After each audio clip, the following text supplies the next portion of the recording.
Projeto Libélula Nova Terra, repassando as cartas de Cristo. Vamos lá. Carta 2. Esta carta, mais do que lida, deve ser ponderada. Eu sou Cristo. Enquanto atuo desde as mais altas esferas da consciência criativa divina, minha influência envolve o seu mundo. Usando uma metáfora, estou tão distante em consciência do seu mundo quanto o Sol está da Terra.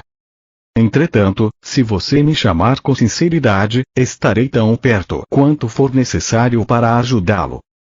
Haverá muitos que não poderão receber estas cartas. Estes ainda não estão prontos para elas.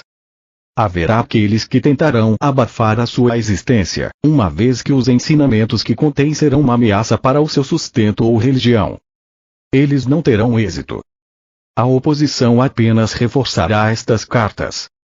Haverá aqueles que receberão estas cartas com alegria, uma vez que suas almas sabem que mais além das religiões do mundo se encontra a verdade, a realidade da existência.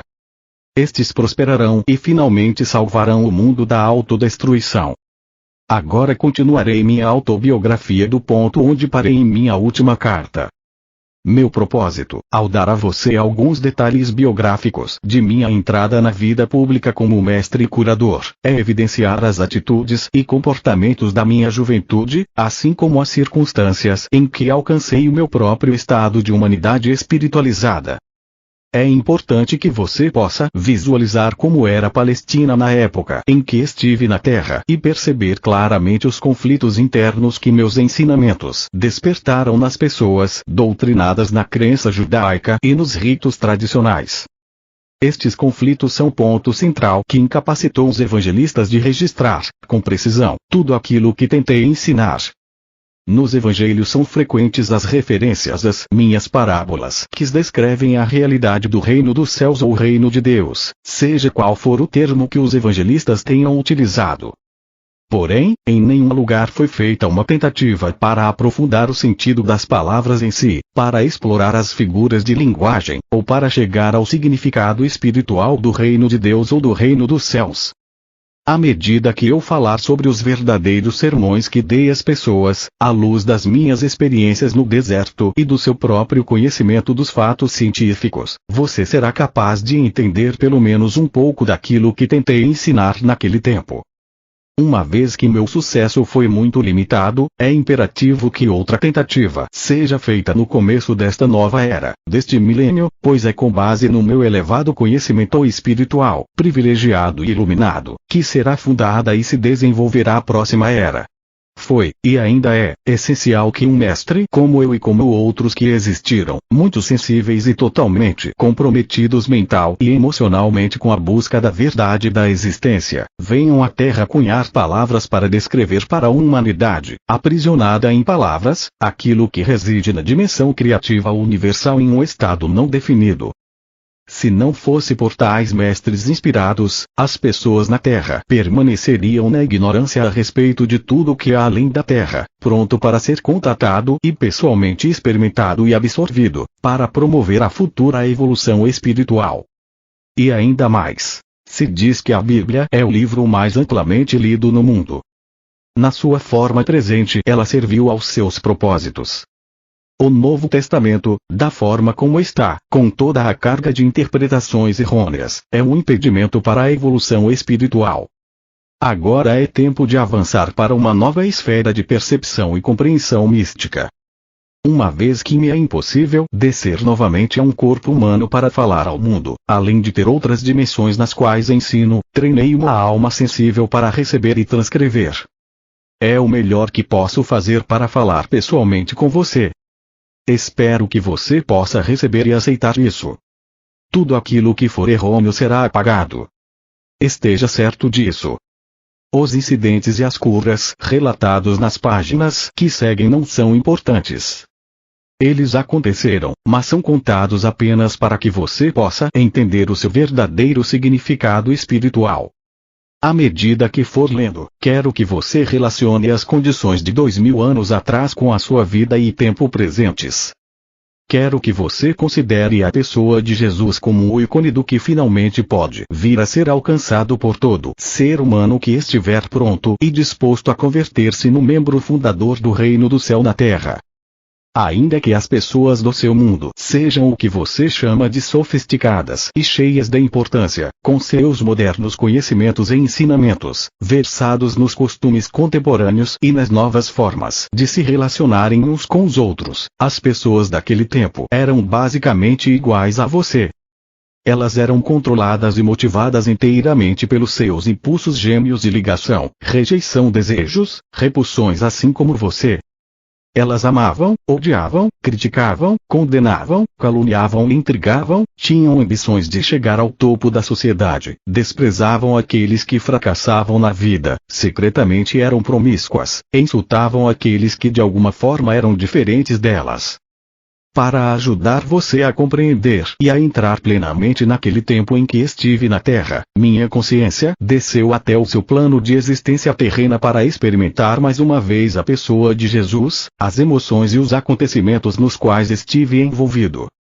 Quando saí do deserto e pus o pé na estrada em direção à minha aldeia de Nazaré, ainda estava exultante, exuberantemente feliz com o conhecimento tão gloriosamente revelado a mim no deserto. Fixei completamente meus pensamentos em tudo que havia aprendido e, se meus pensamentos se perdiam nas minhas antigas formas negativas de pensar, rapidamente me voltava para o Pai para receber inspiração e determinação para superá-los. Desta forma, eu voltava constantemente à luz da consciência e do entendimento. Algumas pessoas me olhavam com desconfiança, vendo minha alegria e também minha aparência suja e descuidada. Será que eu estava bêbado? Perguntavam-se. Outros me olhavam com aversão. Ao invés de reagir com raiva, como fazia no passado, eu lembrava que havia sido abençoado com visões e conhecimento que eles não podiam nem imaginar. Abençoei-os, rezei para que sua visão interior se abrisse de maneira semelhante e continuei em paz o caminho até minha casa. Entretanto, alguns aldeões olharam com compaixão para meu lamentável aspecto e correram para suas casas para buscar-me pão e mesmo vinho, para ajudar-me a continuar o caminho. Havia sempre alguém que me oferecia abrigo para a noite. O Pai Vida de fato supriu todas as minhas necessidades e me deu toda a proteção necessária. Durante todo esse tempo, eu não disse nenhuma palavra a respeito das minhas semanas no deserto. Sentia que ainda não era o momento. Por fim cheguei à minha aldeia, Nazaré, e o povo caçoou abertamente de mim, apontando o meu aspecto imundo e minha roupa rasgada. Vagabundo, preguiçoso, sujo foram algumas das palavras mais amáveis que me lançaram. Cheguei à porta de minha mãe com um sentimento de pavor, pois eu sabia que ela ficaria mais chocada do que seus vizinhos ao me ver diante dela. Magro, mostrando os ossos sob a pele, os olhos fundos, as bochechas vazias, a face queimada, os lábios rachados do sol, a barba longa e embaraçada. E a roupa? Ficaria furiosa ao ver minha roupa, sua cor original totalmente irreconhecível pelo pó do deserto e o tecido desfeito e rasgado. Subi os degraus e preparei-me para aguentar a fúria de minha mãe. Quando chamei, minha irmã veio à porta. Olhou-me boquiaberta, assustada e com os olhos arregalados e bateu-me a porta na cara. Ouvi-a correr para os fundos da casa, gritando: "Mãe, venha depressa, há um homem velho e sujo na porta." Escutei minha mãe resmungando irritada para si mesma, enquanto corria para a porta. Abriu-a de repente e ficou paralisada pelo choque. Eu sorri por um momento, ela olhou-me de cima a baixo cada vez mais horrorizada ao dar-se conta de que este homem de terrível aspecto era de fato seu filho rebelde, Jesus. Estendi minha mão para ela, dizendo: "Sei que causo pena a você, mas pode ajudar-me." Imediatamente sua expressão mudou e, levando-me para dentro, trancou a porta. "Depressa", disse para minha irmã assustada. "Deixa de escândalo e põe água para ferver. Seu irmão está morto de fome. Não importa em que confusão se meteu, ele é da família. Temos que cuidar dele." Suavemente me ajudou a tirar a roupa, inclinou-me sobre um grande recipiente de água e esfregou-me até ficar limpo. Lavou-me, cortou meu cabelo e barba e cuidadosamente cobriu as feridas do meu corpo e lábios com uma pomada cicatrizante. Nenhum de nós quebrou o silêncio. Saboreei o amor que ela me demonstrou e tentei demonstrar minha gratidão como uma atitude mais doce e sensível. Depois de vestir-me uma túnica limpa, ela serviu-me uma refeição frugal de pão, leite e mel. Relutante, deu-me vinho para recuperar as forças, embora estivesse claro que ela pensava que era o vinho a grande causa de minha terrível situação. Então conduziu-me até a cama e cobriu-me. Dormi por várias horas e acordei revigorado pela luminosa manhã de sol que se via pela janela. Eu agora estava ansioso para falar com minha mãe e dizer-lhe que eu era de fato um Messias, mas não daquele tipo que imaginava o povo judeu. Eu podia salvar as pessoas das más consequências de seus pecados.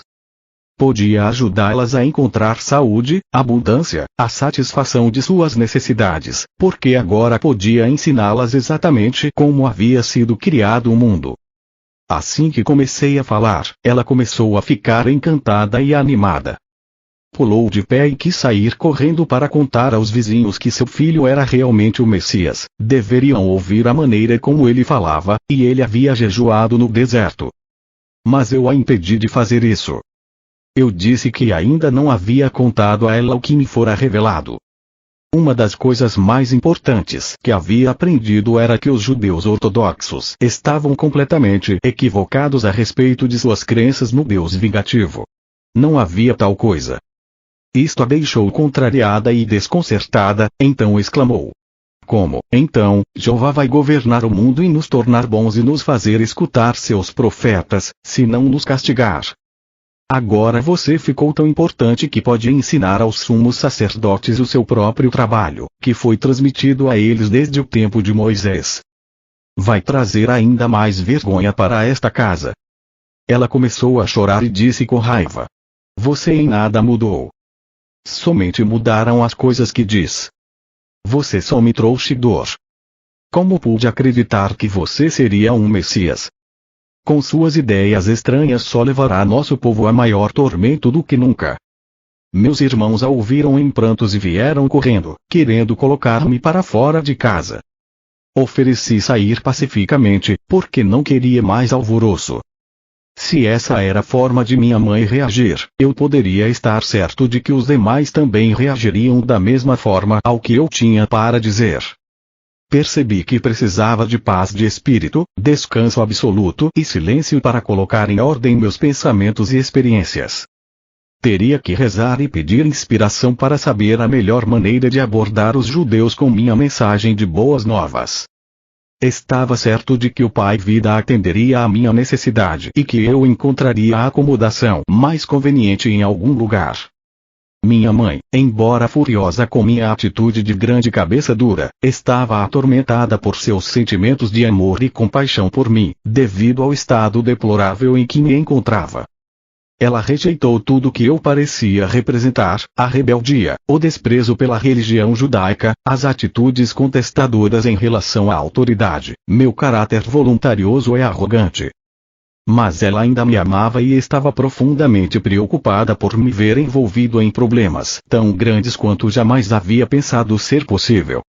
Ela chamou a atenção de meus irmãos, dizendo que calassem a barulhenta discussão e virou-se para mim. Pode ficar aqui até que esteja melhor, disse ela. Talvez enquanto estiver por aqui, eu possa trazer bom senso para você. Posso dizer que se sair às ruas falando da forma como o fez comigo, terminará em uma situação ainda pior do que agora. Pessoas boas vão cuspir e jogar seu lixo podre sobre você. Você é uma desgraça para esta família. Apesar de toda a sua raiva, ri e agradeci, beijando-a calorosamente. Fiquei contente, sabendo muito bem que, por trás de toda essa raiva, ela estava profundamente preocupada comigo. Alimentou-me bem e confeccionou-me boas roupas novas. Agradeci por tudo o que ela fez para melhorar minha aparência, porque sabia que para mover-me livremente entre os ricos e pobres deveria estar com roupas decentes e adequadas. Às vezes havia escassez de alimentos em casa. Recorrendo ao poder do pai, eu a reabastecia sem dizer nada. Ela também não disse nada. Eu sabia que ela se perguntava, com tristeza, se além de todos os meus péssimos hábitos eu agora também era ladrão. Então me pegou com um pão recém-saído do forno nas mãos.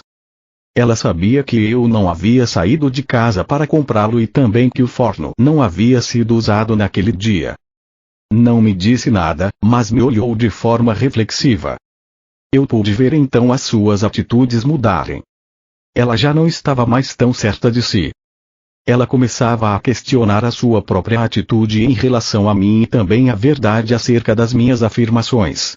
O que realmente aconteceu com ele no deserto? Como ele poderia fazer um pão sem usar o fogo, a farinha e o fermento? O que isso significa? É ele o Messias. Então meu irmão feriu sua mão. Ele sentiu muita dor quando o ferimento infeccionou. Permitiu-me colocar minhas mãos em sua ferida e fazer uma oração em silêncio. Eu podia ver que ele sentia o fluxo do poder entrando em sua mão, porque ele me olhou de forma estranha. A dor foi embora, disse brevemente. Estava mal-humorado quando se afastou. E eu sabia que ainda que tivesse sentido o alívio da dor, não havia gostado de que eu fosse capaz de ajudá-lo. Senti seu ciúme. Minha irmã havia queimado sua mão e outro irmão muitas vezes se queixava de fortes dores de cabeça. Fui capaz de curar os dois. Meus irmãos começaram a caçoar a respeito dos meus poderes mágicos. Perguntavam-se que mal eu poderia fazer a eles, se me irritassem. A tensão em casa aumentou e senti a tristeza de minha mãe, que ansiava pela paz no lar. Mas ela viu mudanças em meu comportamento e sentiu-se reconfortada. Eu estava mais tranquilo, visivelmente controlava minhas prováveis explosões, continha minha energia, refreava minha impaciência e já não discutia mais. Tornei-me mais atencioso, ouvindo suas queixas de mulher, ajudando-a em casa, consertando os móveis quebrados, caminhando pelas colinas até fazendas distantes para encontrar as frutas e verduras que ela queria.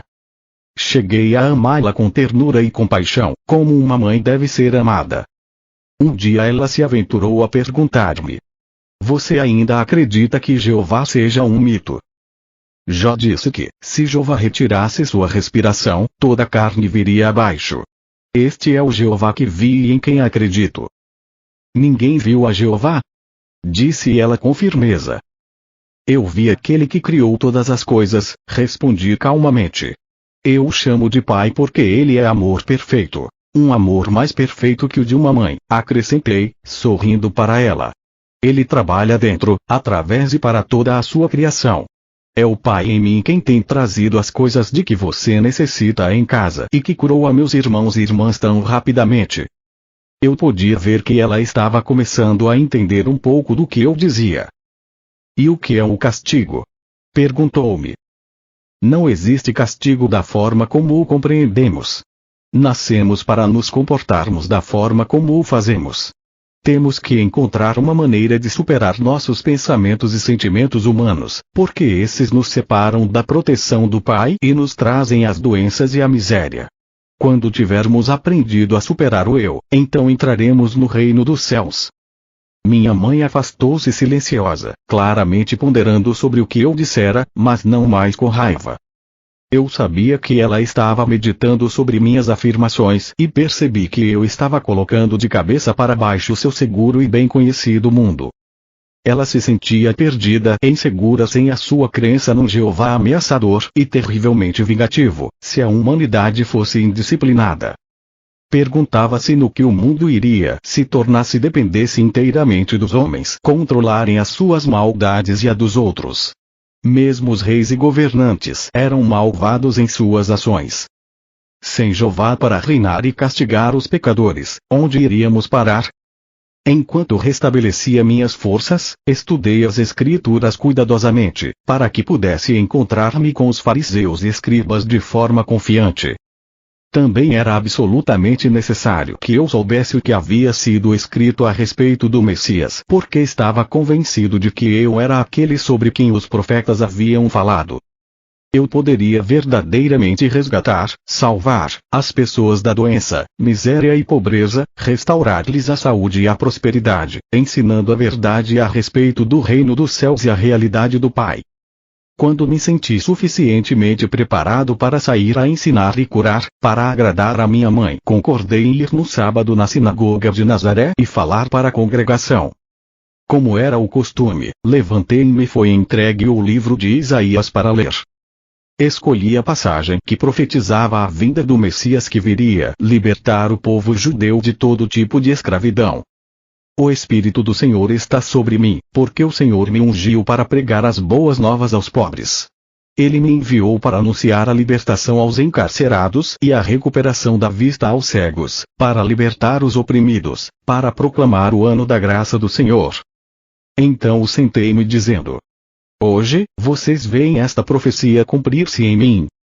Isto produziu choque e espanto no rosto dos homens, que me olhavam atônitos, mas eu continuei falando, sabendo que o Pai me diria o que falar. As palavras vieram sem hesitação. Falei de minha experiência no deserto e relatei a visão do bebê crescendo até a idade adulta, sendo envolvido inconscientemente em correntes e ataduras mentais e assim ficando cego e aprisionado na escuridão interior, fechando-se para Deus. Expliquei que ao fazer isso, eles expunham-se à opressão de conquistadores, escravidão, pobreza e doenças. Porque Deus é luz, eu disse. E luz é a substância de todas as coisas visíveis. E luz é o amor que faz todas as coisas para que o homem desfrute delas. Todas as bênçãos de abundância e saúde foram livremente disponibilizadas para aquele que amar a Deus com a mente, o coração e a alma e que viver estritamente segundo as leis de Deus. Quando terminei, houve um completo silêncio na sinagoga. Senti que a congregação havia experienciado algo estranho, poderoso e que tinha sido elevada a um plano superior do pensamento. Desejei que nada interrompesse a tranquilidade transcendente daquele momento. Em seguida, começaram a sussurrar entre si. Eles se perguntavam quem eu era. Alguns estavam convencidos de que eu era Jesus, a pessoa cuja família era bem conhecida na aldeia, mas outros não podiam aceitar aquilo, uma vez que eu havia falado como alguém que tinha autoridade. Infelizmente, senti ressurgir minhas antigas reações para com aqueles homens religiosos. Sabia que tinham me desprezado no passado, de forma que esperava por essa rejeição. Voltei às antigas atitudes desafiadoras e isso os enfureceu por completo. Pelas minhas próprias reações humanas, atraí o desastre. E este quase aconteceu. Os mais jovens, instigados pelos mais velhos, correram até mim e me arrastaram para o topo mais alto do penhasco a fim de lançar-me à morte, mas orei ao Pai para que me salvasse. De repente, ficaram tão alterados que mal sabiam o que faziam, se voltaram uns contra os outros, então pude sair do meio deles e escapar. Foi estranho. Eles pareceram não notar a minha saída. Muito abalado por esta experiência, consegui mandar uma mensagem para minha mãe, dizendo que estava deixando Nazaré imediatamente e indo para Cafarnaum, uma agradável cidade junto ao mar da Galileia. A princípio, pensei em juntar-me a antigos conhecidos, mas senti intuitivamente que isso não seria o correto a fazer. De modo que durante todo o caminho, e ao entrar na cidade, pedi orientação e ajuda ao Pai para encontrar acomodações. Eu não tinha dinheiro e não pediria esmola. Ao caminhar pela rua, uma mulher de meia idade veio em minha direção. Ela carregava pesados cestos e seu rosto estava triste. Parecia ter chorado. No impulso abordei-a perguntando onde poderia encontrar alojamento. Ela disse brevemente que normalmente me ofereceria uma cama, mas que estava com seu filho muito doente em casa. Também disse que tinha ido comprar algumas provisões para alimentar os consoladores que haviam se reunido para chorar a morte iminente de seu filho. Meu coração se afligiu por ela, mas também se alegrou. Prontamente tinha sido dirigido para alguém que eu poderia ajudar. Expressei minha simpatia e ofereci-me para carregar suas cestas até a casa. Ela me olhou por um momento, perguntando-se quem eu poderia ser, mas aparentemente ficou satisfeita com minha aparência e conduta. No caminho, disse-lhe que talvez eu pudesse ajudar seu filho. Você é médico? Perguntou-me. Respondi que não havia recebido formação médica, mas que poderia ajudá-lo.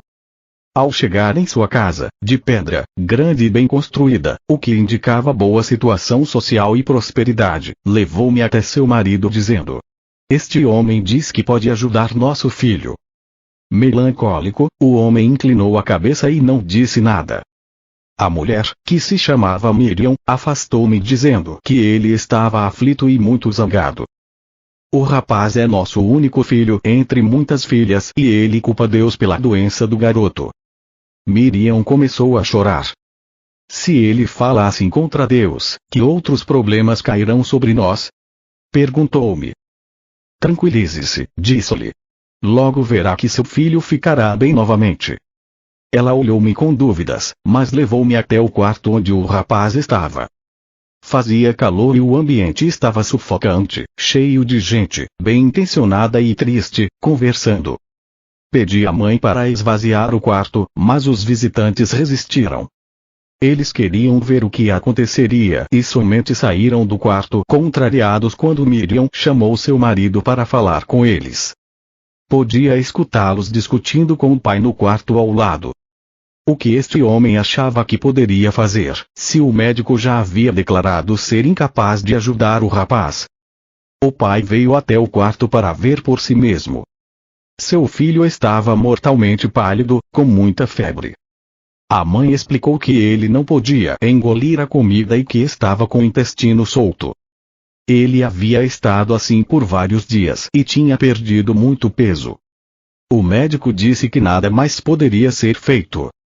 Ele provavelmente morreria.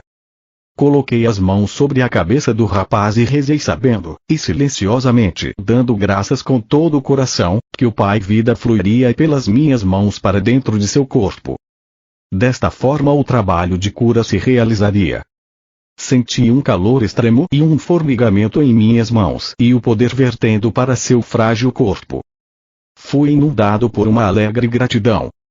Como era grandioso e maravilhoso o Pai Vida, quando liberado para fazer o seu trabalho natural de cura. Sua mãe e seu pai, olhando ansiosos para ver o que aconteceria a seguir, seguravam a mão um do outro e observavam com muita atenção. Quando eles viram a cor do seu filho mudar, do branco para um rubor mais sadio, exclamaram com espanto e alegria. Depois de algum tempo, o rapaz levantou seu olhar para mim, dizendo claramente: agradeço, estou bem melhor agora. Estou faminto e quero algo para comer. Sua mãe riu de felicidade e o abraçou apertado, mas estava um pouco apreensiva.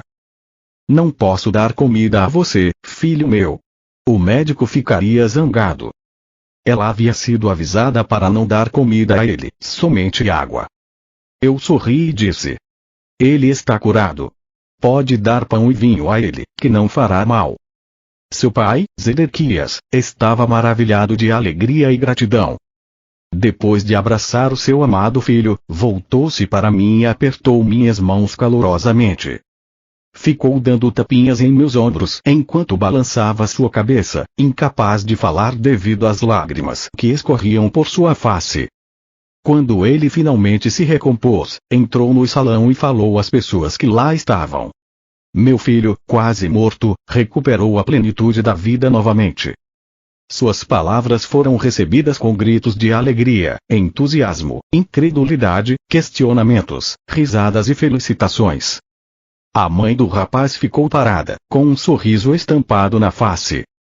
Depois disso, não foi mais necessário buscar por acomodações. Quando Zedequias disse aos atônitos consoladores que o garoto estava curado e o próprio jovem apareceu na porta, sorrindo e pedindo novamente por comida, todos os consoladores rodearam-me e convidaram-me às suas casas. No entanto, preferi ficar com o pai do garoto, que agora dizia estar cheio de perguntas a fazer-me. Ele esperava que eu pudesse respondê-las. Depois de colocar o vinho e a comida sobre a mesa, todos foram convidados a comer até saciarem-se. Zedequias sentou-se e formulou sua primeira pergunta. Ele disse: você fez algo que nenhum sacerdote ou médico poderia fazer. A cura vem somente de Deus. Embora seja um desconhecido, percebo que você deve vir de Deus. Sim, respondi. E as pessoas murmuraram assombradas. Esta doença que veio ao meu filho era um castigo por algo que eu tenha feito de errado no passado. E como eu poderia cometer um pecado tão grave que Deus quereria levar meu único filho? Muitas das pessoas que escutaram estas palavras acenaram com a cabeça. Você fez a pergunta que mais quero responder, Zedequias. Deus nos dá a vida e a existência do ser. Ele não iria arrancá-la de nós como um homem arrancar um tesouro de outro só porque está zangado com ele. Esta é a maneira como a humanidade se comporta, não Deus. E Deus não está sentado em um trono em algum lugar do céu, como fazem os reis humanos que se sentam em seus tronos e governam o seu povo. Esta é a maneira humana de proceder, uma crença humana, não a verdade. A maneira de proceder de Deus vai muito além do que a mente humana pode conceber ou sonhar. Somente eu vi aquele que nos trouxe à existência e sei que ele não é o tipo de Deus que os rabinos ensinam.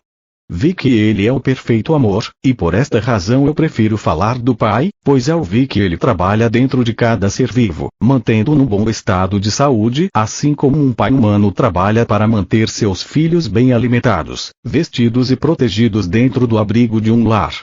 Eu vi dentro de todas as coisas do mundo. Como pode ser isso? Perguntou um homem duvidando. Não é possível para um ser individual, de qualquer tipo, estar em todos os lugares ao mesmo tempo. Mas o ar está em todo lugar ainda que não se possa ver. No entanto, sabemos, sem dúvida alguma, que ele é muito real e muito importante para a nossa existência. Se o ar não existisse e não pudéssemos respirá-lo, morreríamos. Não podemos ver o movimento do ar que chamamos de vento, mas vemos que ele agita as folhas e conduz as nuvens no céu. Por isso sabemos que o ar está acima de nós, ao nosso redor e que é forte. E agora pergunto, qual é a parte mais real e mais valiosa do homem, seu corpo ou sua mente? Alguns respondiam que era o seu corpo, caso contrário não teriam lugar na terra, não poderiam trabalhar, não poderiam ser vistos, não seriam conhecidos. Outros diziam que sua mente era mais importante do que seu corpo. Ao que eu respondi: a mente é a parte mais importante do homem, uma vez que sem sua mente ele não teria o comando do seu corpo. Ele não poderia comer, beber, dormir, mover-se, planejar, não poderia viver.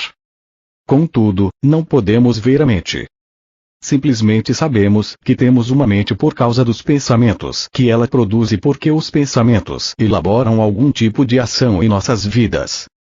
Acreditamos que a mente funciona por meio do cérebro. Sim, é assim que funciona. Senão como poderia o cérebro, que nasceu da carne, produzir pensamentos, sentimentos, ideias e planos? Agora deve estar ficando claro para vocês que é assim que o Pai está presente em todas as coisas. Ele é a mente que dirige a mente humana, fazendo seu grande trabalho dentro de cada ser vivo. Sabemos que é assim, porque vemos as maravilhas da sua obra. Vemos o crescimento das crianças, vemos o alimento que comem ser milagrosamente convertido em outra substância que os nutre e os faz crescer. Como isso acontece não sabemos, nem sequer podemos imaginar. Mesmo que soubéssemos, ainda assim continuaríamos sem saber o que acionou tão importante processo de vida dentro dos corpos vivos de cada espécie. Vejam de que forma tão maravilhosa os corpos de cada espécie são formados e criados propositalmente, de forma expressa para transformar o tipo de alimento que se come em energia para nutrir ossos, sangue e carne. Agora que nos mostrou todas estas coisas, podemos ver que elas são realmente maravilhosas. Exclamou um jovem. Elas são. Vemos os jovens corpos passando por suas várias etapas de desenvolvimento e vemos suas mentes acompanhando seu desenvolvimento físico até que começam a desejar encontrar um cônjuge para se tornarem pais. Logo, o grande trabalho da concepção é realizado e o crescimento da semente dentro do útero continua até que a criança chegue a seu desenvolvimento pleno. Pensem. Quem determina este constante crescimento tão ordenado dentro da mulher? De onde vêm os planos que regem o correto desenvolvimento da cabeça, do corpo e dos membros, os quais são invariáveis de uma mulher para outra e de uma espécie para outra? Quem decide o momento exato em que um nascimento terá início, o meio físico pelo qual a criança deve ser trazida à luz, a provisão do leite para a criança? Pensem. É a mãe. Não, não é a mãe. Ela é apenas a testemunha de tudo o que ocorre dentro dela desde o momento em que seu marido tenha estado com ela e plantado a sua semente para se juntar à dela. Deus faz todas estas coisas de longe. Estes pensamentos chegam a cada homem e mulher para decidir quando estas coisas devem acontecer. Não, todo este trabalho é realizado pelo poder criativo da mente, a vida inteligente e amorosa dentro de todos os seres vivos. Vemos o amor dos pais por seus filhos, sejam eles pássaros, animais ou homens. De onde vem este amor? Ele provém do poder criativo da mente, o perfeito amor, do Pai que está em nós. É por causa do trabalho que o Pai faz com as plantas, árvores, pássaros, animais e com o próprio homem que hoje estamos aqui, vivos, respirando, comendo, dormindo, tendo filhos, envelhecendo e então morrendo para passar para um lugar mais feliz. Tudo isso é a obra do Pai que está ativa dentro de nós. Como podem negar a verdade de tudo o que disse a vocês nesta noite? Hoje, viram um jovem agonizante que foi trazido de volta à plenitude da vida em pouco tempo. Fui eu quem o curou. Não. Por mim mesmo não posso fazer nada. Foi a vida, que é o Pai ativo dentro de todas as coisas, que veio com toda a força para reparar um corpo doente e trazê-lo novamente de volta à plena saúde, porque acreditei que assim seria e não duvidei. Houve suspiros de satisfação na sala. Nova luz, novo interesse, inclusive podia ver-se uma nova doçura em seus rostos. Por que então o homem sofre tão dolorosamente? Perguntou Miriam. Porque quando o homem é concebido, quando a vida toma forma dentro da semente, ela se reveste da condição humana que o separa de qualquer outro indivíduo no mundo. Para fazê-lo único, uma figura isolada, não lhe dá nenhum outro, solitário, privado, sua própria pessoa, ele torna-se sujeito a, é controlado por dois impulsos poderosamente fortes em sua natureza terrena, o de ligar-se a todas as coisas que deseja muito e o de rejeitar e afastar tudo aquilo que não quer. Estes dois impulsos básicos do homem estão presentes em cada coisa que ele faz ao longo da vida e são inteiramente responsáveis pelos problemas que atrai para si. Embora o Pai esteja ativo no interior do homem, não há nada de humano nele. Portanto, o Pai nada retém, nada rejeita, nada condena, nem mesmo vê a transgressão. Tudo aquilo que o homem faz e que chama de pecado é apenas deste mundo e só existe punição neste mundo, porque é uma lei da existência terrena. Como você sabe, que tudo o que você semear, mais tarde colherá. Pelo fato de extrair sua vida e sua mente do Pai, o próprio homem é o criador dos seus pensamentos, palavras e ações. Seja o que for que ele pensa, diz, faz e acredita, retorna a ele da mesma forma, algum tempo depois. Não existe castigo que venha do Pai, quaisquer que sejam os males que assolarem a humanidade, estes são completo resultado de suas próprias decisões. As pessoas murmuravam que este era um ensinamento totalmente novo e que fazia mais sentido do que tudo que havia sido ensinado a eles antes. Várias vozes me incitavam a contar mais. Eu digo a vocês, em mim vocês viram a vida ativa sob a forma de cura. Sigam-me e ouvirão sobre o caminho que devem percorrer para encontrar a felicidade. Em minhas palavras encontrarão a verdade da existência, nunca antes revelada por nenhum outro homem. Tem-se dito sobre o Messias que ele revelará os segredos que têm estado ocultos desde o começo da criação. Em verdade, digo que ouviram estes segredos de mim.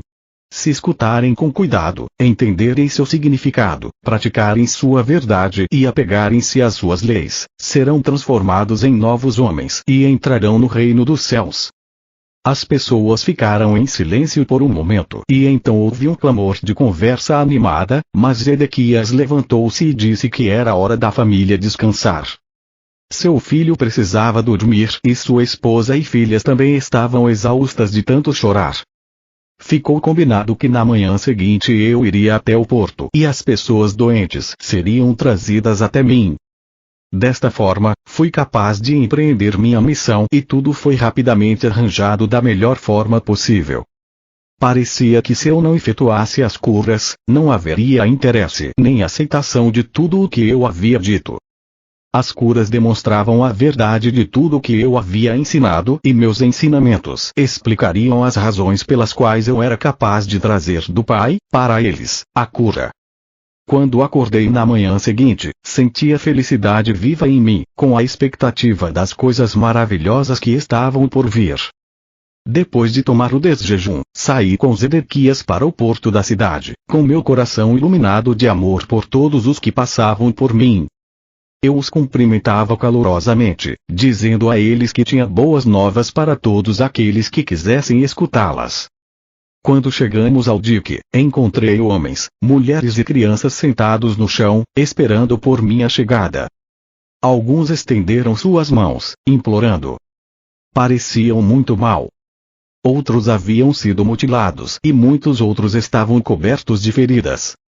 Meu coração ainda sofria por seu estado lastimável, mas agora também podia alegrar-me porque sabia que não era vontade do Pai que eles estivessem assim. Muito pelo contrário. O próprio Pai era toda a cura, toda a saúde e todo o bem-estar. Eu tinha provado isso na noite anterior e na minha casa. Estava exultante por ser capaz de demonstrar esta verdade maravilhosa para a multidão que agora se reunia em torno de mim. O rosto velho e triste chamou minha atenção, uma mulher magra, enrugada e curvada. Fui até ela e me ajoelhei ao seu lado, pondo minhas mãos sobre sua cabeça. Imediatamente senti o fluxo do poder do Pai vibrando pelas minhas mãos em sua cabeça, até que seu corpo inteiro sacudiu com a força vital, energizando seus membros. As pessoas, ao verem isso, ficaram atônitas, perguntando o que eu poderia estar fazendo com ela, mas outros acalmaram suas objeções. Gradualmente seus membros começaram a soltar-se, a alongar-se e a endireitar-se. Seu rosto tornou-se vivo pela alegria de voltar a sentir sua força. Ajudei-a a se levantar e então ficou de pé por si mesma com todo o orgulho. Ela estava tão tomada pela felicidade que começou a chorar, depois riu e dançou, chamando as pessoas. Louvado seja Deus, dizia ela, louvado seja Deus. E outros que ali estavam repetiam o refrão. Todos estavam profundamente comovidos com o que haviam visto. A aglomeração de pessoas apertando-se contra mim foi tão grande que Zedequias ofereceu-se para controlá-la. De forma organizada e ajudado por outros dos espectadores ansiosos, dirigiu ordenadamente os doentes para mim, para que eu pudesse atendê-los, segundo suas necessidades mais profundas. No final, sentindo-me cansado, meu anfitrião convidou-me a voltar para casa e jantar. Despediu aqueles a quem eu não tinha sido capaz de curar por falta de tempo. Assegurou a eles que eu retornaria no dia seguinte. Foi uma noite festiva, tanta coisa para falar, tanto para celebrar, tanto para ensinar, tanto para aprender, todos certamente reconheciam naquilo a boa nova. Eu sabia que havia sido aceito por muitos por dizer a verdade do que havia visto no deserto. E assim continuou por muitos dias. As pessoas vinham de longe para ver-me. Zedequias e outros amigos seus me ajudaram a controlar a multidão para que eu pudesse curar e ensinar. O povo ouvia com prazer. Eles falavam entre si sobre o Pai e estavam ansiosos por aprender mais a respeito das correntes e ataduras que confinam as pessoas na miséria. A aglomeração de pessoas tornou-se tão grande que eu logo percebi que precisava achar meus próprios ajudantes em quem eu pudesse confiar para me auxiliar. Já era hora de Zedequias voltar a conduzir o seu negócio de couro, que ele vinha deixando de lado. Fui embora para as montanhas para rezar a respeito da escolha dos discípulos. Quando veio a mim a convicção de que eu seria guiado para fazer a escolha, retornei a Cafarnaum. Senti um forte impulso para descer pela beira do porto e falar com alguns homens que eu tinha visto escutarem meus ensinamentos com muita atenção. Queria saber se eles deixariam suas redes de pesca para juntarem-se a mim. Quando os chamei, Simão, André, Tiago e João vieram imediatamente, felizes em poder ajudar no meu trabalho de cura e ensinamentos.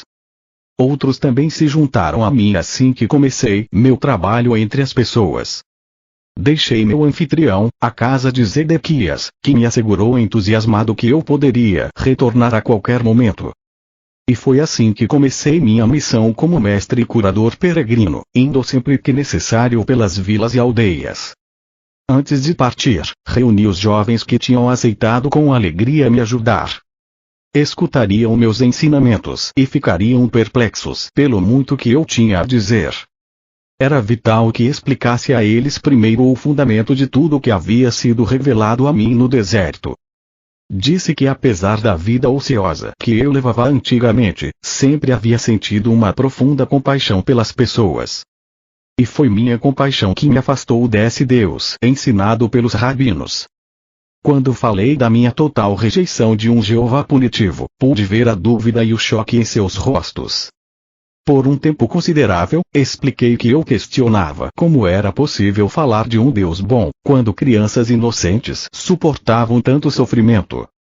Enquanto falava, via como seus rostos iam relaxando aos poucos. Continuei dando voz às minhas dúvidas e raivas de antigamente, até que vi suas expressões mudarem para a aceitação e em seguida para a concordância completa. Descobri que havia expressado suas próprias dúvidas e perguntas, as quais nunca antes tinha tido coragem de admitir. Enquanto falávamos, pude sentir seu alívio de que já não estavam mais sós em suas resistências secretas com relação aos ensinamentos dos rabinos. Disse que chegou um momento em que comecei a perceber mais claramente que estava desperdiçando a minha vida. Queria mudar e senti fortemente que deveria ir até João Batista como ponto de partida, para começar uma nova forma de vida. Descrevi o que aconteceu durante o batismo e minhas 6 semanas no deserto. Expliquei que todos os meus pensamentos, crenças, atitudes, arrogância e rebeldia prévia foram paulatinamente limpos de minha consciência, enquanto passava pelas profundas revelações e visões que me mostrarão a realidade que eu agora chamava de Pai. Expliquei a natureza do Pai e que esta natureza divina era constituída também da vontade divina. Disse que era o próprio homem que em seu íntimo se afastava do Pai, por seu pensamento errôneo e comportamento equivocado e que somente o homem, primeiro pelo arrependimento e logo depois pela limpeza mental e emocional, poderia encontrar seu próprio caminho de volta ao pleno contato com o Pai. Quando isso se cumprisse, a plena natureza do Pai seria liberada dentro da mente, coração, corpo, alma, no ambiente e nas experiências da pessoa. Quando isso se produzisse, tal pessoa entraria no reino dos céus governado pelo Pai e o reino dos céus se estabeleceria ele mesmo na consciência da pessoa. Ela atingiria então o propósito de sua existência. Enquanto conversava com meus discípulos, via suas reações refletidas em seus rostos. Toda dúvida havia desaparecido, havia agora um resplandecer de luz de compreensão e alegria. Esses jovens tornaram-se fiéis, entusiastas e exclamaram: "Estas sim são boas novas." Entretanto, após a aceitação de tudo o que eu dissera, houve momentos em que se perguntavam se seria verdade tudo aquilo que eu havia dito. Entende aquilo? Dispor-se a desfazer-se da imagem de Jeová, tão profundamente gravada em suas mentes, requeria uma grande dose de coragem. Havia momentos em que falavam entre si e questionavam quem era este homem que pretendia tais maravilhas. E se viessem comigo e afinal eu fosse realmente um mensageiro de Satanás? Eles seriam severamente castigados por Jeová? Eles tinham muito a perder, sua posição na sociedade como jovens, homens sóbrios e trabalhadores, sua reputação como comerciantes e artesãos, a perda de suas rendas e o maior obstáculo de todos, a provável ira e rejeição de suas famílias. O que eles receberiam em troca? Disse então que eu não podia fazer nenhuma promessa terrena por sua ajuda na propagação do Evangelho da Boa Nova. Eu não tinha dúvida alguma de que, onde quer que fôssemos, receberíamos alimento e refúgio e que seríamos muito bem acolhidos pelas pessoas. somente poderia prometer a verdade de que o Pai conhecia as suas necessidades e que elas seriam satisfeitas e que os manteria com saúde. Poderia também prometer que, se eles se voltassem para o Pai, e confiassem no Pai a cada passo do caminho, seriam tão felizes como nunca haviam sido antes. Experimentariam o reino dos céus por eles mesmos, na medida em que deixassem de lado as exigências do eu e se pusessem a serviço dos outros. Seriam testemunhas de curas e estas aumentaria a sua fé e daria a eles coragem para suportar quaisquer incômodos da jornada. E assim começamos nossa missão para espalhar a boa nova do Evangelho do Reino. Enviei à minha frente esses jovens para as cidades que iríamos visitar. Ao chegarem, diziam às pessoas da cidade que se juntassem para escutar a boa nova do reino dos céus. As pessoas ficavam surpresas e queriam saber mais, mas os discípulos pediam que fossem buscar seus amigos e vizinhos. Todos ficariam sabendo do que se tratava, quando Jesus chegasse, e também haveria curas de seus doentes. Excitados, muitos corriam para ajudar a difundir a boa nova e logo estavam reunidos formando uma grande multidão. Eu, que havia me rebelado apaixonadamente contra as pregações religiosas que ameaçavam os pecadores com violência, castigos e condenações, agora caminhava com alegria para ir ao encontro destas multidões. Eu tinha a minha boa nova para compartilhar com eles e iluminar o seu dia, além de curar suas doenças e aflições, para encher de alegria suas vidas. Antes eu circulava entre as pessoas egoisticamente e com as mãos vazias, aceitando a sua boa vontade, e às vezes generosidade, com pouca gratidão.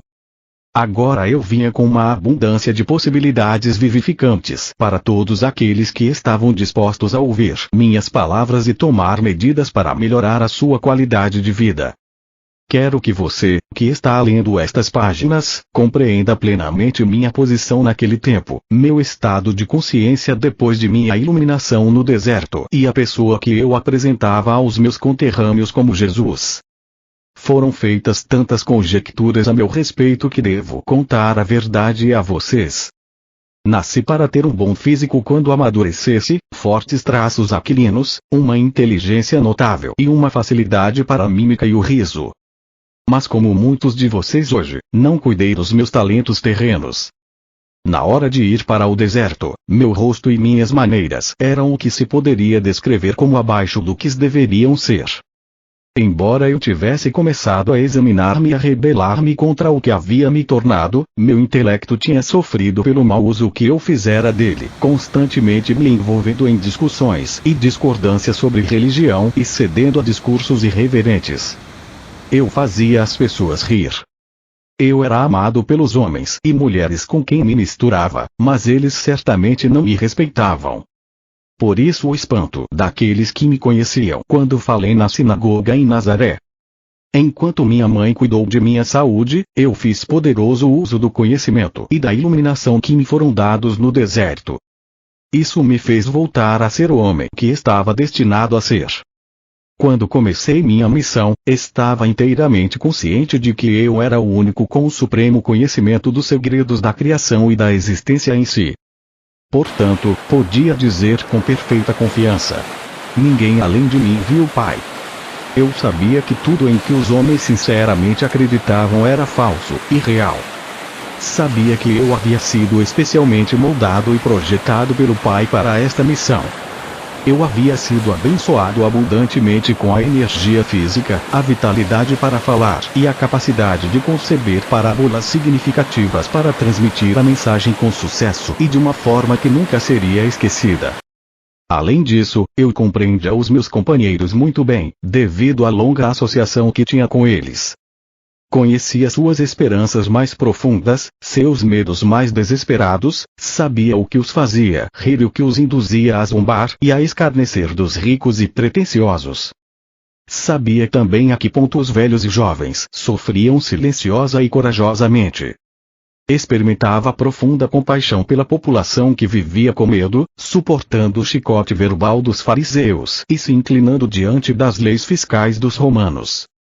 sabia como seu orgulhoso espírito judeu havia sido ferido pelos gentios conquistadores, a quem foram obrigados a honrar com cumprimentos verbais, de mão e de joelho, mas a quem desprezavam por trás das portas fechadas.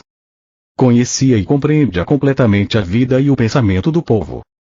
Eu já havia pensado seus pensamentos, sentido seus ressentimentos, sofrido suas ansiedades em tempos de privações e me sentido impotente nas garras do governo romano.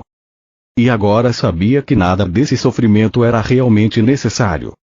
Conhecendo, como eu conhecia, a realidade da existência, a realidade do Deus universal, eu podia claramente perceber a insensatez das autoridades judias, que impunham sobre a população uma penosa forma de vida que era completamente errônea e em total contradição com a verdade do ser.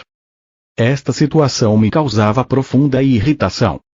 Em consequência, sabia que havia sido perfeitamente moldado e afinado para tornar-me instrumento purificado da ação divina na Palestina, dirigido por minha paixão pela verdade e compaixão pelo próximo. Por isso eu me chamei Filho do Homem, porque sabia exatamente o que a humanidade enfrentava em sua vida cotidiana. Além disso, eu tinha plena confiança de que poderia alcançar meu objetivo de levar a verdade às pessoas e assim ser instrumento de mudança na qualidade de suas vidas. Por este motivo, ainda que eu soubesse desde o início de minha missão que haveria um preço a pagar por tudo o que me propus a fazer, virar de ponta cabeça e pelo avesso o mundo conhecido dos judeus, estava preparado para enfrentar e passar por isso. Não poderia escapar, porque amava as pessoas com o amor do Pai que fluía do meu coração e ser. Pois o Pai amor é a essência do dar, dando-se Ele mesmo no ser e existência visíveis, no crescimento, proteção, nutrição, cura e satisfação de todas as necessidades da criação tornada visível. Eu sabia que era o presente de salvação do Pai para as pessoas, para o mundo, e, não, como eles supuseram e ensinaram durante séculos, a salvação do castigo imposto aos pecadores por um Deus irado, mas para salvar as pessoas da repetição diária dos mesmos enganos do pensamento errôneo, pensamento esse que criou seus infortúnios, pobreza, doença e miséria. Porque amava tão profundamente a raça humana, eu estava preparado para ensinar e curar, desafiando os sacerdotes judeus. Estava disposto a morrer na cruz pelo que verdadeiramente tinha visto no deserto, conhecia com todo o meu coração e queria compartilhar até a última gota de minha capacidade para fazê-lo.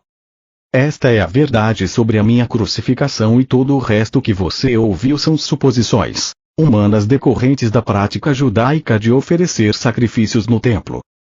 Eu era um presente do Pai para a humanidade, para ajudá-la a superar sua ignorância das leis da existência e a encontrar o verdadeiro caminho da vida, que conduz à alegria, à abundância e à perfeita plenitude do reino dos céus.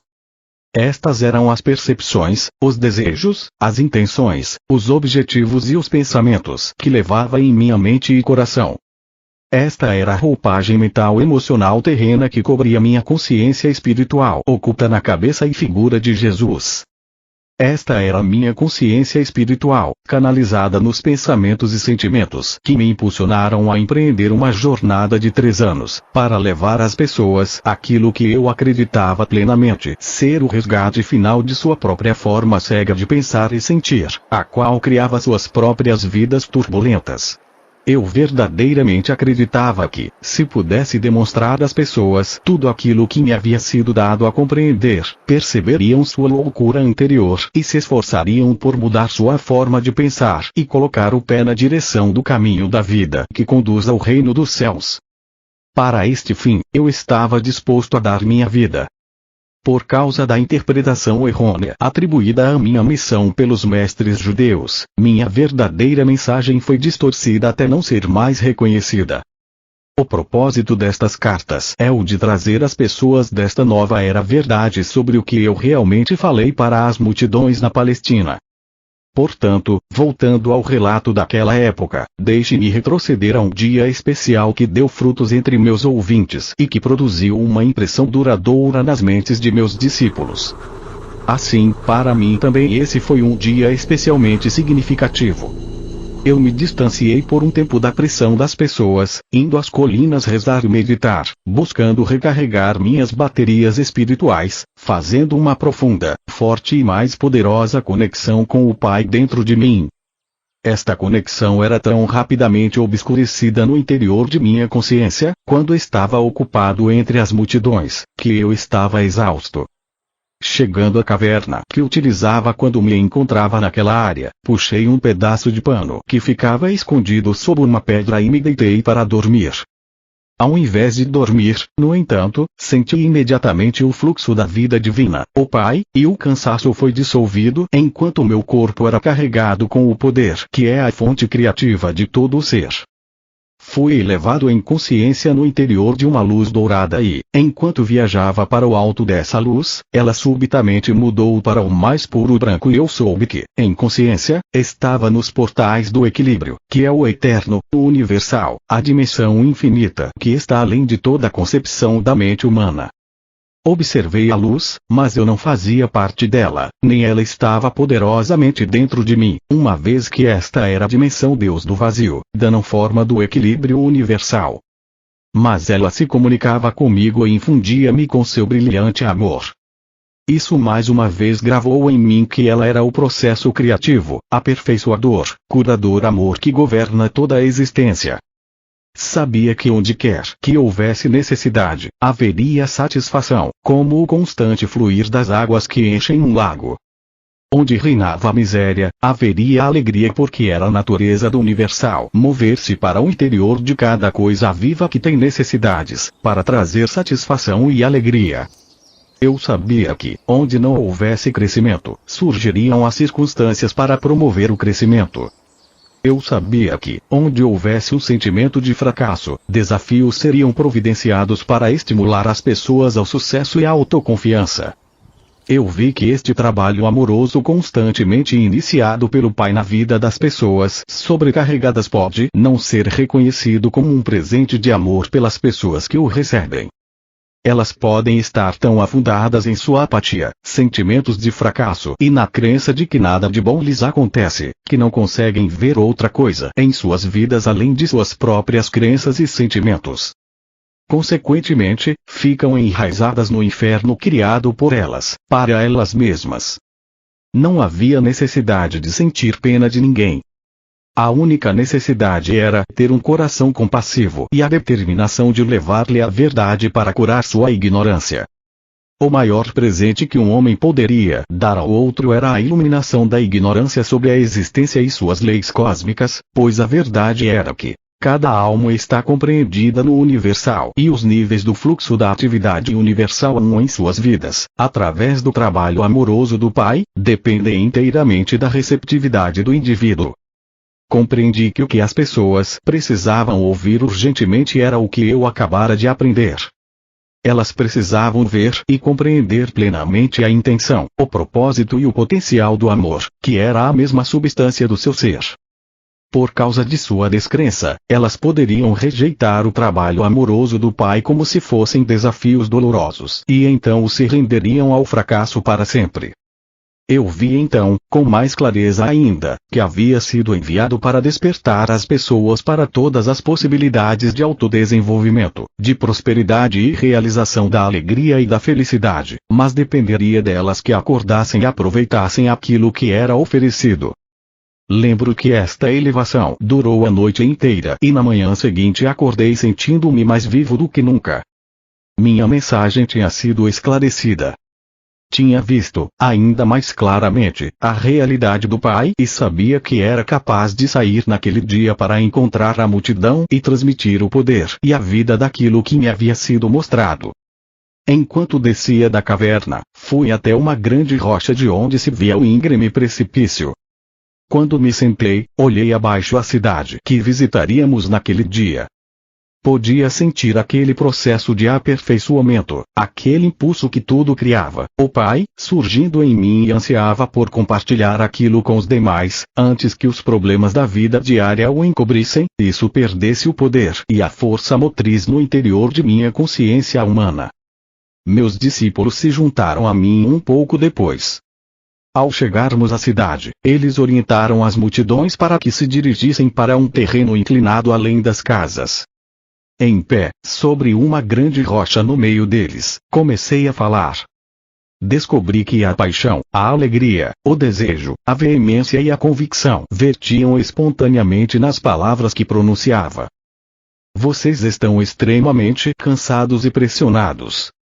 Suas tarefas se tornam mais pesadas à medida que envelhecem, o estômago fica vazio com frequência, suas roupas estão poídas, as pessoas irritam vocês e sentem que não há fim para os problemas e aflição de espírito.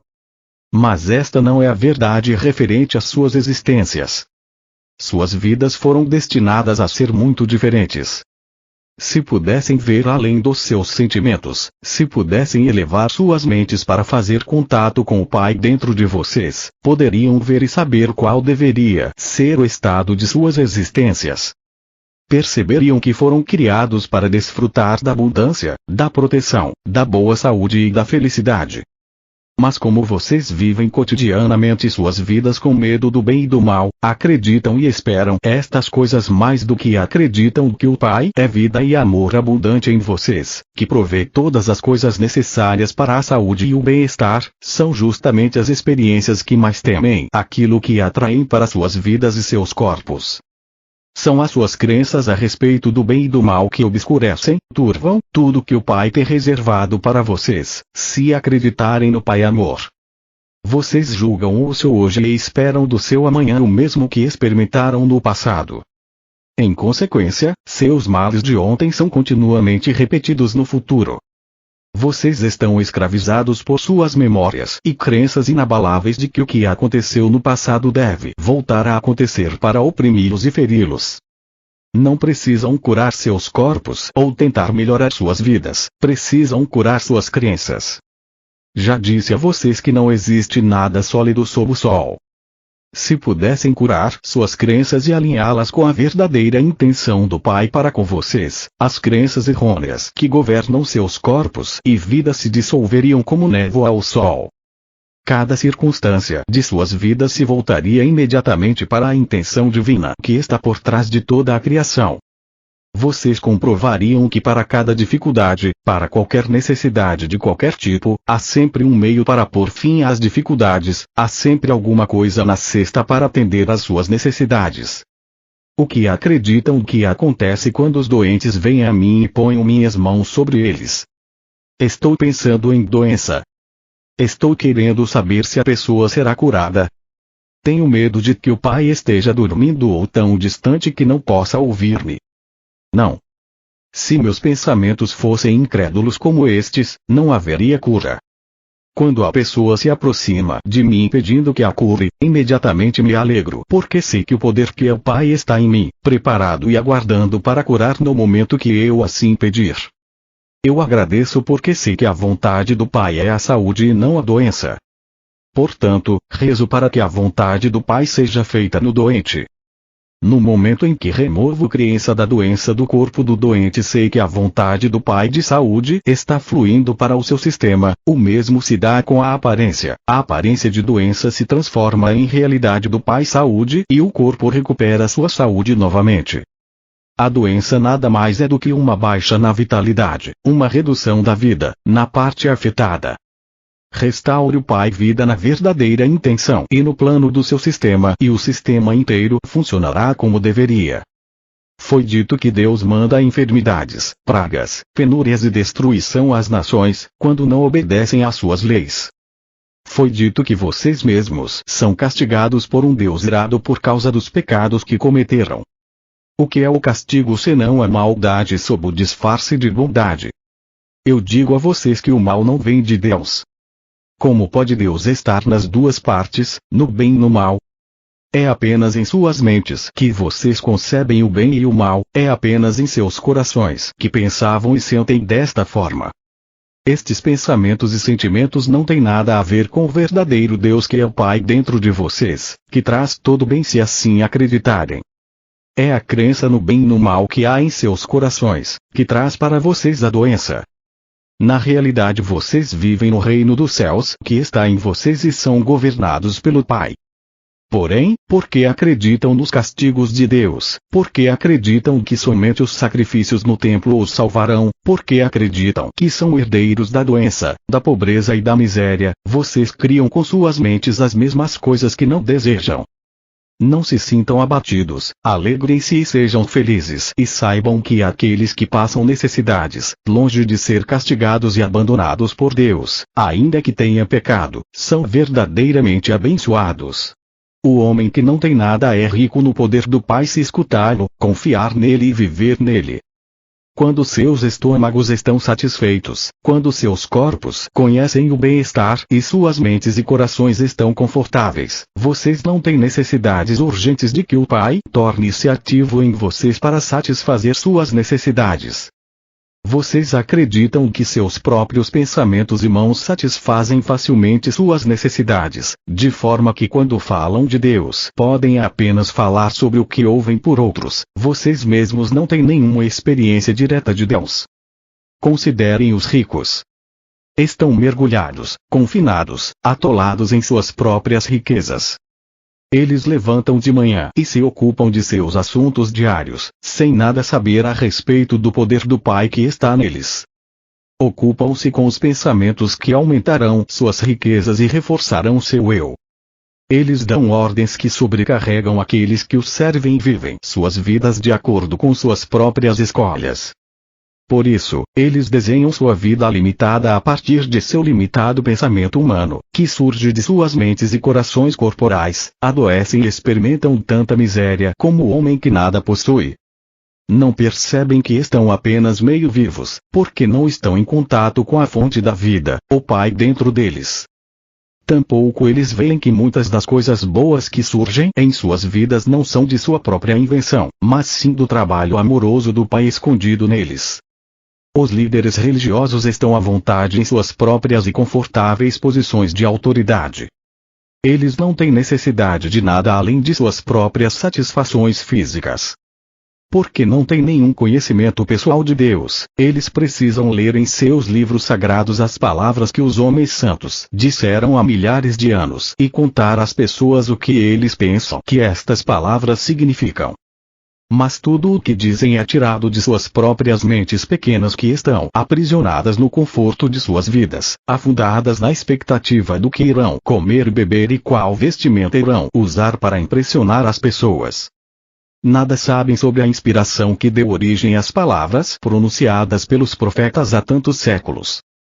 Nem mesmo sabem se estas são as palavras que realmente vocês precisam ouvir neste momento, já que os tempos são outros. Acreditem em mim, os homens ricos e os líderes religiosos são fortes nas coisas da terra e não querem desfazer tudo o que eles consideram seguro e eterno em suas tradições e práticas. Qualquer desvio estremeceria as estruturas de suas crenças e, portanto, de suas vidas. Então eles constroem defesas mentais contra o fluxo do poder do Pai. Eles também adoecem e, à sua própria maneira, conhecem a miséria como aqueles que não têm nenhum conforto terreno. Não existe diferença entre aqueles que pouco têm e aqueles que tudo têm na vida. Tanto os ricos quanto os pobres adoecem da mesma forma, fazem inimigos e se encontram sozinhos. Mas é enorme o potencial para que vocês ganhem mais do que os ricos e religiosos podem esperar ganhar em saúde, felicidade, companheirismo e realização no modo de vida que escolherem. E quando tudo estiver cumprido, vocês saberão que as oportunidades, a habilidade e a inspiração, tudo procede do Pai que está dentro de vocês. Saberão que nunca poderiam ter feito tais coisas se não tivessem pedido ao Pai que está em vocês para ajudá-los a utilizar todos os seus talentos, para colocar comida em abundância em suas despensas e roupas nos seus corpos e felicidade e uma boa vida para seus filhos. Todas estas coisas o Pai fará por vocês, se assim o pedirem, se acreditarem, se souberem, e lembrarem sempre, que é a natureza do Pai criar e então prover abundantemente para toda a sua criação. Assim como vocês não iriam deliberadamente privar seus filhos das coisas que eles precisam, assim o Pai nunca os privará propositadamente de tudo aquilo que necessitam para uma vida feliz. Se vocês são pobres é porque ainda não compreenderam a natureza do Pai, nem tampouco entenderam que devem trabalhar com o Pai para cobrir suas próprias necessidades. Devem aproveitar imediatamente as oportunidades divinas que lhes são apresentadas para ajudá-los a avançar. Se eu pudesse mostrar e fazê-los ver e acreditar que, quando se lamentam, sua tristeza é conhecida do Pai. Se voltassem para o Pai e observassem o trabalho que o Pai Amor está fazendo para vocês, com o tempo sua tristeza se converteria em alegria e encontrariam um consolo além de qualquer coisa que imaginassem possível. Vocês são abençoados se estão famintos e com sede, porque o Pai conhece suas necessidades. Em breve estas necessidades seriam saciadas se parassem de se lamuriar e começassem a rezar para o Pai pedindo, acreditando que iriam receber. Como podem acreditar que para comer e estar bem vestido é preciso primeiro ir ao templo e oferecer um sacrifício queimando as próprias criaturas vivas do Pai, para que elas paguem por seus pecados?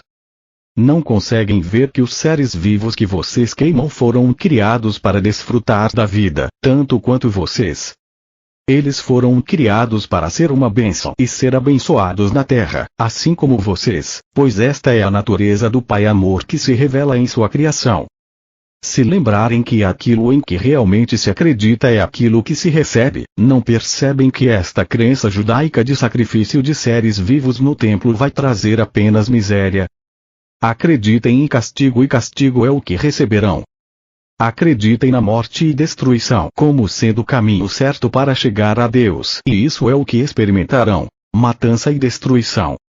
Se estão com fome e com sede, é porque estão se afastando do Pai que habita em vocês.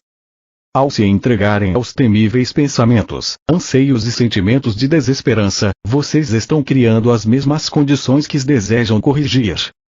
Estão fazendo todas estas coisas ruins contra si mesmos. Por conseguinte, vocês são ainda mais bem-aventurados, quando estão com fome e sede de bondade e do contato com o Pai que habita em vocês, porque então certamente serão saciados 100 de vezes.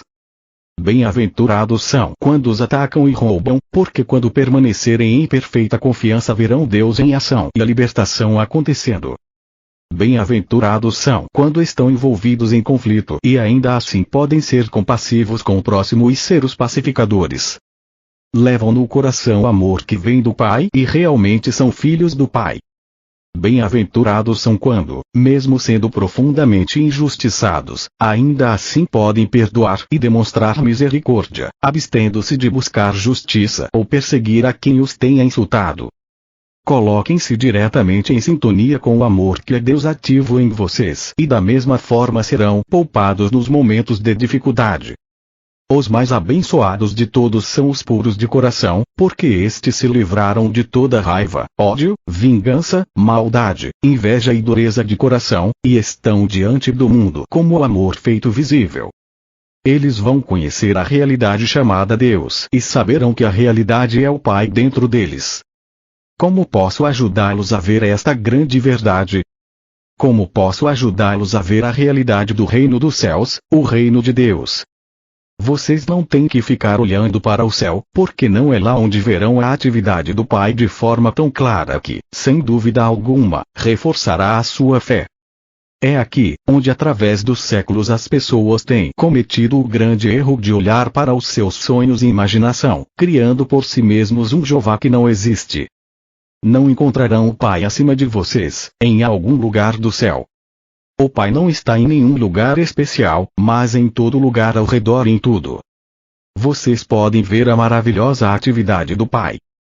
Olhem em volta para as coisas que crescem, o trigo, a grama, as flores, as árvores e os pássaros.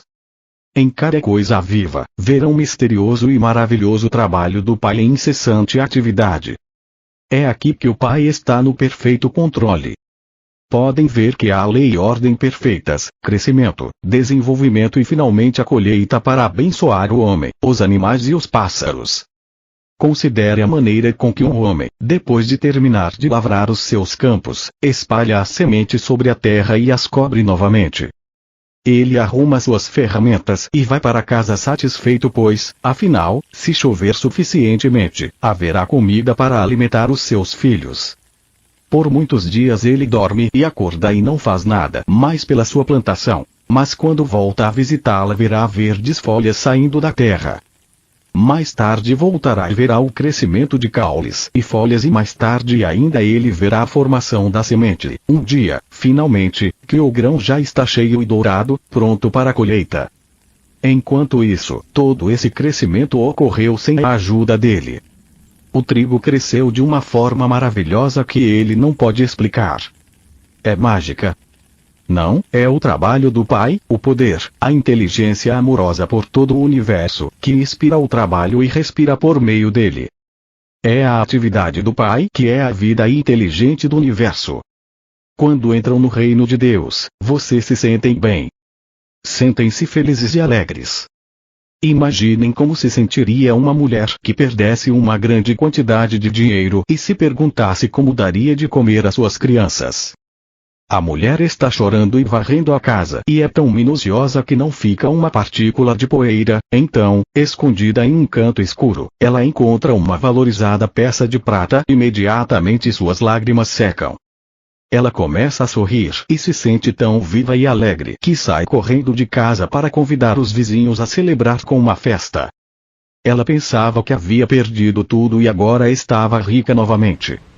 Assim é quando encontram o reino dos céus, o reino de Deus. Ao invés de lágrimas e temores, fome e doença, encontram a paz, a alegria, a abundância e a saúde do reino de Deus. Nunca voltarão a experimentar qualquer tipo de necessidade novamente. O reino de Deus também pode ser comparado a um homem muito rico que era comerciante de pérolas. Toda sua vida ele havia querido encontrar uma pérola especial que ofuscasse todas as demais, seria perfeita e impecável e ele seria a inveja de todos os demais comerciantes.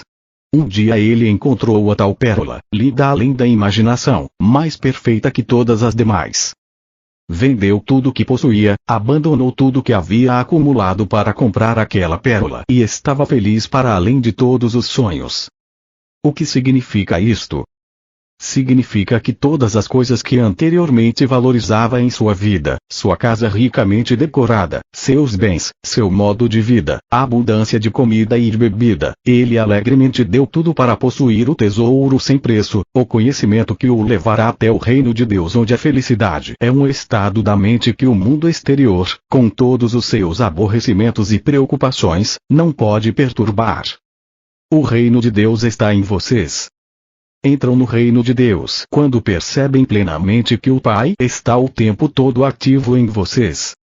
É um estado da mente, de percepção e entendimento de que a realidade, por trás e dentro de todas as coisas visíveis, é o Pai, formoso e perfeito, e que todas as coisas que são contrárias à beleza, à harmonia, à saúde e à abundância, são criações do pensamento equivocado do homem. Eu sofri ao vê-los sofrer, mas não precisam sofrer mais se escutarem o que tenho para dizer. Mas devo avisá-los de que o caminho que leva ao reino dos céus é difícil de seguir e isso quer dizer que, primeiro, terão de lidar com seu eu. Por que é que terão que se ocupar do eu? Porque é do desejo de proteger e de promover o seu bem-estar pessoal que procedem todos os pensamentos, palavras e atos egoístas. Provavelmente vocês perguntarão: por que eu deveria preocupar-me com isso? Se o que diz é verdade, que não há castigo, que Deus não vê as faltas, então por que deveríamos estar preocupados com a maneira como nos comportamos? Há tanta coisa para ser aprendida aqui que eu mal sei por onde começar. Como já expliquei, vocês extraem sua vida do Pai. Portanto, extraem sua capacidade de pensar e de amar do Pai. Como o Pai Inteligência é criativo, assim também a consciência de vocês é criativa. Com a sua mente e coração, vocês realmente modelam os planos de suas próprias vidas e experiências. E qual tipo de vida vocês planejam e modelam em suas mentes? Se alguém irrita ou machuca vocês, retaliam de alguma forma. Acreditam que se alguém se apropria de seu olho, devem retirar o olho do adversário em troca. Acreditam que quem mata deve ser morto como castigo ou compensação. Acreditam que quem os rouba deve pagar por isso, que aquele que rouba sua mulher deveria ser apedrejado junto com sua esposa. Acreditam que é necessário exigir o pagamento pelo mal que passa por sua vida. Como é da natureza humana ferir os outros e vocês têm sido ensinados a retaliar, suas vidas são um contínuo cenário de guerra. Guerra no lar entre maridos e esposas, filhos, vizinhos, entre pessoas públicas e também entre as nações. O pai ignora esta guerra em suas vidas, mas conhece a tensão que surge dela em suas mentes e corpos. Mas nada pode fazer para aliviar esta dor, até que vocês mesmos coloquem um fim a ela. Vocês mesmos devem cessar a luta e viver em paz com suas famílias, seus vizinhos, entre empresários, entre pessoas públicas e entre países. Só então, o trabalho amoroso do Pai poderá tomar seu lugar em sua mente, coração, corpo e vida. Só então poderão reconhecer e ver o trabalho amoroso que está sendo realizado em vocês, e para vocês, pelo Pai. Lembrem-se também da grande lei: vocês colhem exatamente aquilo que plantam. Não se pode colher figos de amoreiras, nem uvas da árvore de espinhos, ou colher trigo do joio. Pensem nisso e compreendam esta parábola, porque isso é muito importante para vocês, não somente nos dias de hoje, mas também em todos os seus dias e anos que virão, mesmo na eternidade. Assim, se querem mudar suas vidas, mudem seus pensamentos, mudem suas palavras decorrentes desses pensamentos, mudem suas ações decorrentes desses pensamentos. Aquilo que está em suas mentes criará todas as suas experiências, suas doenças, pobreza, infelicidade e desespero. Um homem gritou para mim: diga-nos, mestre, como podemos permanecer em paz com nossos vizinhos quando eles mesmos não vivem em paz conosco? Sorri para ele e disse: quando seu vizinho chega até você e diz que ele tem que viajar a alguma distância e não quer ir sozinho e pede para você ir com ele, o que você faz? O homem riu. Se meu vizinho quisesse me levar para longe do que eu estivesse fazendo, eu não ficaria satisfeito. Eu diria a ele para encontrar outra pessoa para ir com ele porque eu estava ocupado. E como se sentiria o seu vizinho? Perguntei.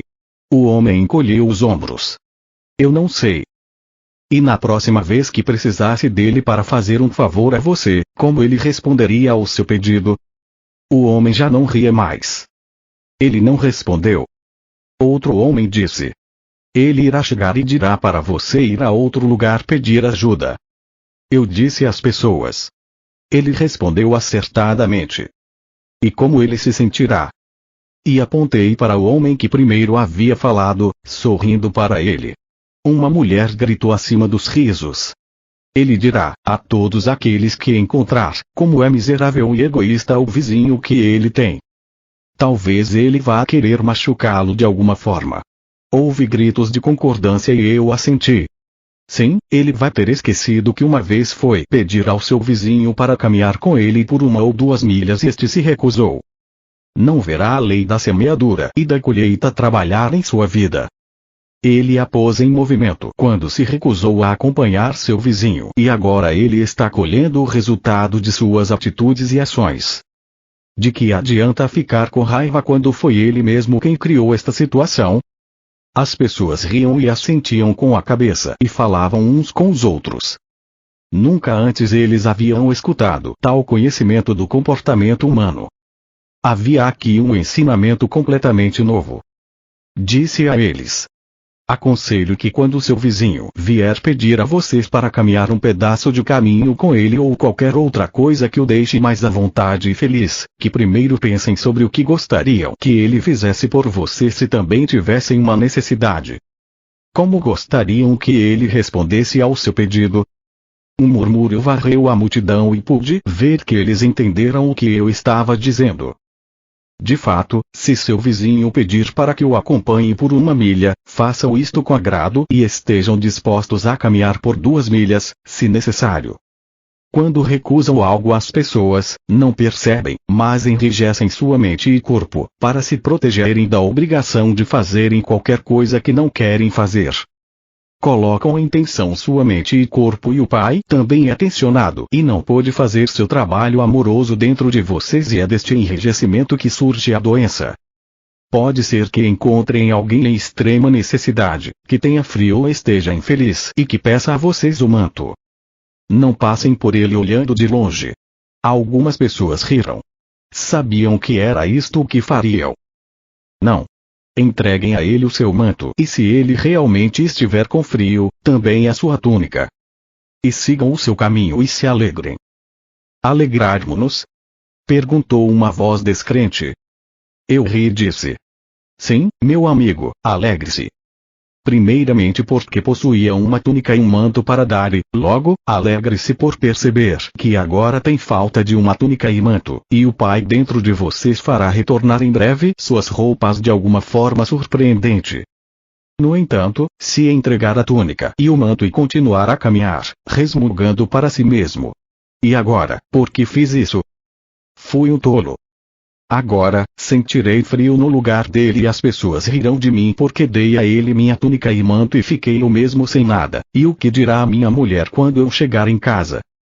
As pessoas concordavam e riam, apreciando a imagem do homem que dá sua túnica e manto e em seguida lembra que coisa insensata fez a si próprio. Eu sabia que, muitas vezes, se privavam para ajudar os outros, e lamentavam sua generosidade logo depois. Esperei por um momento e então falei em voz alta para conseguir plena atenção de todos. Mas eu não disse que colhem o que plantam. Não disse claramente que seus pensamentos, palavras e ações criam sua vida futura. Então o que querem semear para colher depois de terem dado a túnica e o manto ao estranho? Querem que seus presentes voltem novamente para vocês, ou querem ficar sem a túnica e o manto durante muito, muito tempo? Porque é isso o que acontecerá se continuarem seus caminhos irritados e chateados porque doaram suas roupas.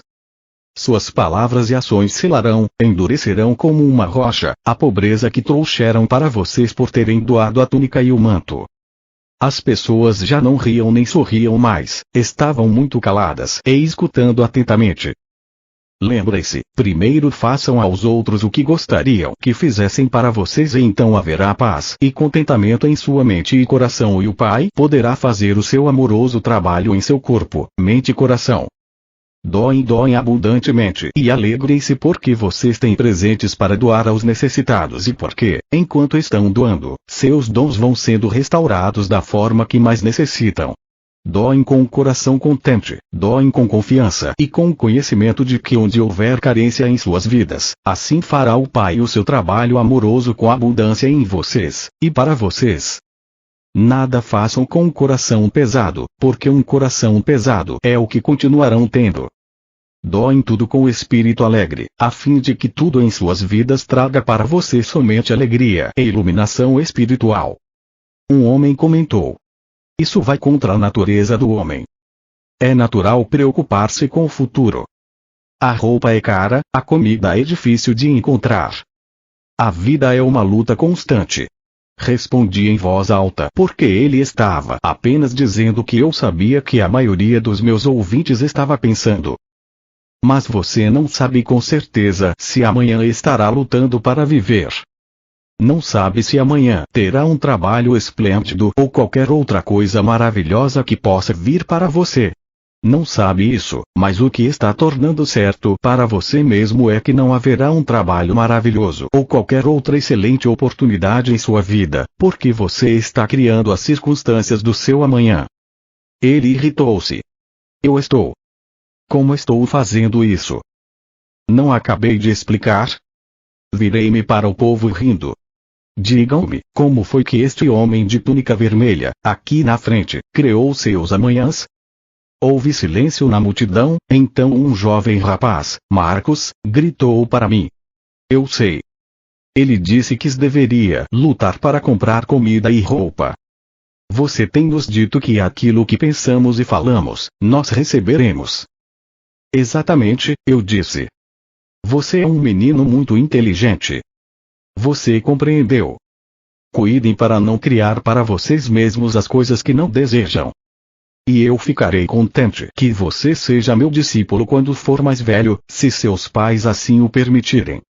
Algumas pessoas riram, mas outras não. Eu via que elas não acreditavam em nenhuma palavra do que eu dizia. nunca entrarão no reino dos céus estando angustiados. Se hoje seu dia foi difícil, por que se lamentar por isso? Vocês se sentirão melhor se reclamarem a respeito. Suas lágrimas farão seu dia mais feliz. E se vocês se angustiam pelo seu amanhã, estão carregando-o de penúrias e fadigas antes mesmo que ele chegue, por que fazê-lo então? Que bem isto fará para você? Quando é que a ansiedade realizou alguma coisa para você? Como se você pudesse se tornar um homem mais alto ficando angustiado por ser muito baixo. Não se fixem naquilo que não possuem.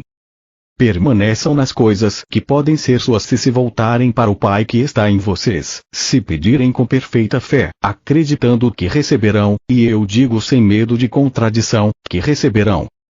Mas devem pedir adequadamente, acreditando. Nada receberão se ao pedir questionarem se o pedido teria sido ouvido ou se o Pai estaria com vontade de dar aquilo que desejam. Esta é a forma humana de dar, mas não é a forma do Pai que dá abundantemente e responde às suas necessidades. O Pai sempre derrama suas bênçãos sobre vocês, a dádiva do alimento abundante, do vestuário, da habitação, dos amigos, sempre que estejam com a mente e o coração limpos e contanto que confiem continuamente no Pai como seu apoio de todos os momentos. Se rezam e não recebem, não pensem, nem por um instante sequer, que não existe Pai, ou que o Pai não os escuta. Ao invés disso devem perguntar se o que existe em vocês que está impedindo que a obra amorosa do Pai seja feita em vocês e para vocês. Se vão ao altar para rezar ou fazer uma oferta e no caminho se lembram de ter brigado com alguém, retornem e vão até esta pessoa e façam as pazes com ela. Então, quando abordarem o Pai em oração, estarão com a mente pura e limpa e serão ouvidos pelo Pai e o Pai poderá responder dando aquilo que precisam, na paz e quietude do seu ser. Se ainda não acreditam que o Pai cuida de sua criação, olhem ao seu redor para as radiantes flores nos campos. Como são lindas! Considerem o pensamento brilhante de quem desenhou sua forma, sua beleza. Onde vocês encontrariam as cores que veem em suas pétalas? Com toda a sua sabedoria, o próprio Salomão não foi capaz de ter roupas tão bonitas feitas para ele. Vejam o modo como as flores atraem as abelhas e as abelhas ajudam a carregar as sementes da próxima estação, para tornar o seu mundo maravilhoso e produzir alimento. Porque não podem acreditar e confiar no Pai quando o mundo ao seu redor foi planejado, desenhado e cuidado de uma forma tão maravilhosa. Mas lembrem-se, estas plantas e árvores, ao contrário da humanidade, não podem queixar-se de sua sorte, nem se sentirem famintas ou despidas e assim não anulam o trabalho que o Pai realiza nelas. São vocês, com suas contínuas queixas e palavras a respeito do que falta a vocês, sua agressão contra os demais, a sua insistência em querer retaliar, suas críticas e calúnias, que produzem em consequência a sua carência, e suas enfermidades, de forma consistente, dia após dia. Eu disse estas coisas para preparar aqueles de vocês que estão doentes, para curá-los. Não podem ficar curados a não ser que acreditem, com todo o coração, que a cura acontecerá. Lembrem-se de que a doença corporal surge da doença da mente, tal como o mau humor, o rancor, a raiva e o ódio. O Pai Amor é a fonte de toda a saúde. Consequentemente, todos os pensamentos e sentimentos contrários ao Pai Amor produzem doenças. Assim como todos os seus males e doenças começam na mente, assim também o seu bem. Cuidem do vizinho como de vocês mesmos. Abençoem seu vizinho quando surgir alguma disputa, rezem por ele quando for duro com vocês, ajudem-no de qualquer maneira que puderem e a qualquer momento, mesmo que ele vire o rosto para vocês, porque então estarão construindo o bem em suas mentes e pensamentos e boa será a colheita de suas semeaduras. E, ainda mais, vocês estarão harmonizando suas mentes e colocando-as em sintonia com o Pai que está em vocês, que é o amor perfeito. Nestas condições o Pai pode fazer o seu perfeito trabalho amoroso em vocês. Quando terminei de falar, as pessoas traziam os seus enfermos para mim e de acordo com a sua fé eles foram curados. A carta 3 descreve mais em detalhes os ensinamentos de Cristo e explica os eventos que levaram à sua crucificação e morte. Ele descreve em termos comoventes sua última ceia com os discípulos, quando se viu sozinho em espírito, porque os seus discípulos recusaram-se a acreditar, até o último momento, que ele seria crucificado. Repetidamente ele foi mal interpretado, e percebeu mais uma vez que pouco havia conseguido ensinar a qualquer pessoa durante seus 3 anos de trabalho missionário. Ele estava feliz por ir embora,